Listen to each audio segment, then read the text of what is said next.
Winhanced is to Windows what Steam OS is to the Steam Deck. Hey, fans and subscribers, this is your host, Joe, from the Gaming for Insight channel with another video of Quick Chat. The topic, upgrading to Winhanced and development in Q2 of 2025. Joining me is returning guest, Floop, who is part of the development for Winhanced. Floop, welcome to Quick Chat. Thank you for having me, Joe. I'm so happy to be back. We last spoke about Winhanced in February of 2025 for a previous Quick Chat, and your Discord server has been active with the developments for Winhanced. The development of Winhanced has been nothing but impressive here. And as of May 19th, you show that there are two versions for Winhanced. Each has some similarities based on the details that you provide on your Discord server. And then there are some differences as well. Could you go into more detail about what each of these offer and if there are any updates to the build version numbers? Yes. This is a fantastic question. And I'm happy you asked it first because there's definitely probably going to be a little bit of confusion for the next couple of months. As you said, development is pretty much exploded when it comes to Winhanced, and it's gotten to the point to where we took a little bit of a deep dive into our current code base, and in order to get the current version that's live for everybody to where we wanted it to be, we ended up having to essentially do an almost complete rewrite of the app onto a more modern UX platform. We're currently using WinUI 3, where before we were using WPF. So all of that to say, the reason there's two versions of Winhanced is we have what's going to be going forward, which is Winhanced Legacy, which is that 1.018 version, and then you have what we're coining as the Living Glass version, which was that 0.132 version that I showed on YouTube back on the 19th. It's a little bit farther along since then, since we've been testing it with our Patreon supporters behind the scenes, but that's basically the nuts and bolts of it. Is this new version is going to be a version that is more polished, but is lacking some of the features that our legacy version has for a little bit, specifically when it comes to performance management. But the goal will be to port everything over from the legacy version into this new version, at which point we will remove Winhanced Legacy from the website. Well, it sounds very exciting for the developments that you have made with it, especially the changes that you have made in trying to upgrade Winhanced even further, and then also polish it further as well in the development life cycle. You mentioned Living Glass. How does it integrate with what Winhanced is building? Does it function as a separate build, a separate version? What is the relationship with Living Glass in comparison or contrast to the legacy version and then the build version that's coming soon?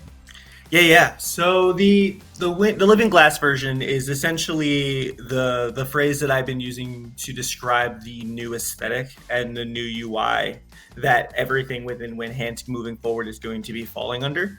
And Living Glass represents a real big dedication from us to overall polish and ensuring that we're focusing really, really hard on the features that our community is asking for the most. Winhanced is actually a commitment to, as I mentioned, polish and delivering on the features that our community has been asking for the most.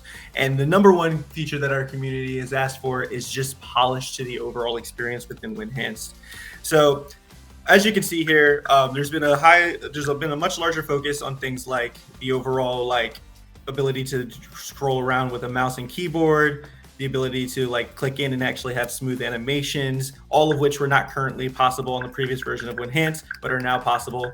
As you can see, we have much smoother UI, it's just all around much more beautiful to look at and easy to navigate. You have the unified library and then our overlay. This first release of the Living Glass version is entirely focused on our unified library. So as you can see, if I were to click on the Xbox here, we are now not only populating your installed games, but also your uninstalled games with the ability to go in and even if you wanted to actually install the game, and you'd be able to go back into the app, and if you installed it, it would just show right up. so that you can get right into playing, less reasons to have to quit out of the app. We're giving users actual settings now, the ability to come into here and like actually choose what features that they want access to. So example, under performance, they can choose whether or not they want to use our sleep wake feature or not. As we add our overlay back, they'll be able to choose whether or not they want to use that overlay or not. It's all about putting everything into our users' hands and trying to give them the most polished experience as possible. It's a great UI. It's approachable, and it also makes it's very polished, very, very clean as well. And it gives the user control over the experience that he or she is going to have in using that gaming handheld for playing the games that he or she wants to play. So you have some innovative personal projects that you have shared on the Discord server of what you are working on for Winhanced, including Discord integration, a store tab, and uploading custom game art, again, giving control for creating the experience that a gamer wants to have and using Winhanced, which is very encouraging to see on a gaming handheld, especially as an alternative to Windows. What more can you tell us about these personal projects? Yeah. So those are all little teases into some of the features that I'm looking to bring into the Winhanced experience overall moving forward. Another cool thing that I want to call out here as well is we mentioned handhelds a lot, but this version of Winhanced is actually fully compatible with laptops, living room PCs, anything.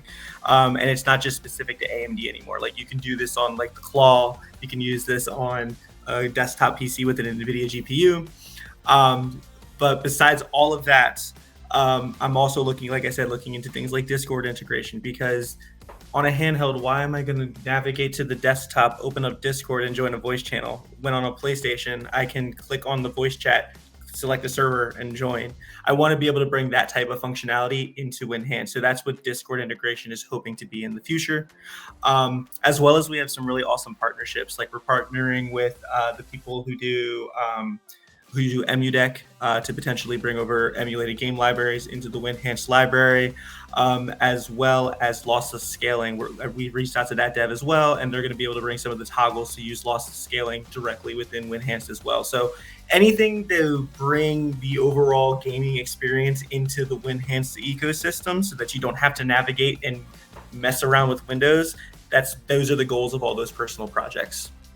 That's very exciting, as there are many gamers that enjoy software emulation, enjoy EmuDeck on the Steam Deck for bringing their favorite games, their favorite older games from their gaming library to play. And then lossless scaling also has become very popular in order to reach higher than 60 frames. Even I've seen in my community up to 120 frames, depending on the game, to enjoy that smooth and playable experience. What do you want fans and subscribers to know right now about Winhanced in Q2 2025? If you had to tell them anything, say anything to them right now. Yeah, I think the thing that I would say now is that up until this point, I've had a really, really hard time recommending using Winhanced as a daily driver because it was a little bit of a buggy mess and it was going through a lot of testing. But I do think that this Living Glass version, which we're hoping to launch within the next couple of days to the public, people who are on our Patreon already have access, but we want to make a more public release to everybody in the next coming days. So that's number one. And then number two is I say all this because I do feel like this is the very first version of Winhanced that I can officially say people can daily drive and not have to worry about running into a bunch of issues. And that's the commitment to quality that we have moving forward. Very much so. I think that's very clear. Well, Floop, thank you so much for joining Quick Chat. Fans and subscribers, make sure to like and subscribe for more Quick Chat. And Floop, hopefully we have you return as well to talk more about Winhanced. And Floop, take care. Take care.